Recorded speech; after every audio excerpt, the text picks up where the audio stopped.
expliquez-vous, nous produisons des champions. Regardez Robéry, qui aurait dit un petit Guyanais qui est parti là de Montjoly, après qui est parti à Suzini avec l'escrime, devenir champion du monde, champion d'Europe, champion de France. Regardez Métella, elle est le fleuron de la Guyane au niveau de la natation. Gauvindin et bien d'autres ont cru en elle. Regardez aujourd'hui comment elle est porteuse d'un vrai message au niveau de la natation. Regardez Decos au judo, le travail exceptionnel qu'elle fait. La commune de Matoury est fière d'avoir une championne mondiale, nationale. Eh bien, comment on est capable d'avoir ces champions, les Malouda, les Darcheville, il y a le jeune Contou qui arrive. Eh bien, c'est parce qu'aujourd'hui, il faut mettre en place une politique de formation, des formations au métier des sports, mettre en place les rouages permettant à nos athlètes de se déplacer, de se confronter. Regardez Donaïs Kondo et bien d'autres. Eh bien, si on est capable de fournir autant de champions, nous avons également donné à la France les plus grands serviteurs de la République. Nous lui avons donné Félix Eboué, sans lequel le général de Gaulle n'aurait jamais été l'homme de ce grand ralliement, celui de la libération de la France. Félix Eboué, ce petit Guyanais qui a subi les vexations, les mépris, le colonialisme. Félix Eboué a su jouer ce rôle au moment donné, dès lors qu'on lui a dit « tu seras le gouverneur au Tchad ». Eh bien, il a permis le ralliement de l'Afrique qui a fait ce général de Gaulle l'homme de l'histoire, l'homme de la libération. Nous avons donné à la France Gaston Monnerville. C'est le premier Barack Obama de la France.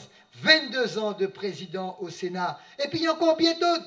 Hector Rivieres, bien d'autres. Il y a des grands visionnaires comme Élie Castor, bien d'autres. Et nous nous contentons à nous déchirer, à nous traumatiser par des insultes, par des ragots, par des cancans, alors que nous avons dans ce pays un potentiel inestimable. Eh bien aujourd'hui, à tous ces talents, à tous ces parents, ces potomitans, à cette espèce de panthéon que nous avons, eh bien nous devons aujourd'hui permettre à notre jeunesse d'avoir un réel épanouissement culturel, intellectuel, spirituel et physique.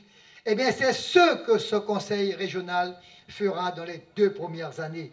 Il ne va pas se contenter essentiellement à bâtir un cadre normatif sur le plan juridique, administratif, politique, mais il faudra qu'il enclenche les grands travaux exceptionnels pour rattraper le retard de la Guyane. Alors à ce niveau, nous avons fait un ouvrage collectif, pas comme M. Gilles Horte, il a signé Gilles Horte. Nous, on a signé Guyane 73. Tous, ils ont apporté 2 lignes, 3 lignes, 4 lignes, 2 pages, 3 pages, mais c'est un document collectif. Quand une personne sur une liste signe tout seul, ça veut dire que les autres, à des abrutis, à des gamins de combat. Nous, au contraire, on partage. On partage les idées, c'est une somme d'intelligence. Eh bien, dans ce document, nous avons dit que nous mettons l'accent sur 3 éléments de base. Aménagement du territoire. Le schéma d'aménagement n'a pas été voté par le Conseil d'État, approuvé par le Conseil d'État ou encore par la préfecture. Il a été rejeté en 2006, rejeté en 2008, notamment sur le schéma de mise en valeur de la mer. Il a été rejeté en particulier sur le schéma de l'urbanisation, les constructions, les maillages de voies. Et ça, il faut que dans les 6 mois, les collègues qui auront cette délégation puissent mettre tous les conseillers dans l'Assemblée délibérante pour que l'on le vote définitivement. À partir du moment où il sera voté, vous allez voir que tout va se décliner. L'urbanisation, le logement, les routes, l'industrialisation, les entreprises, tout va se décliner. Il va être mis en compatibilité avec le schéma de cohérence territoriale.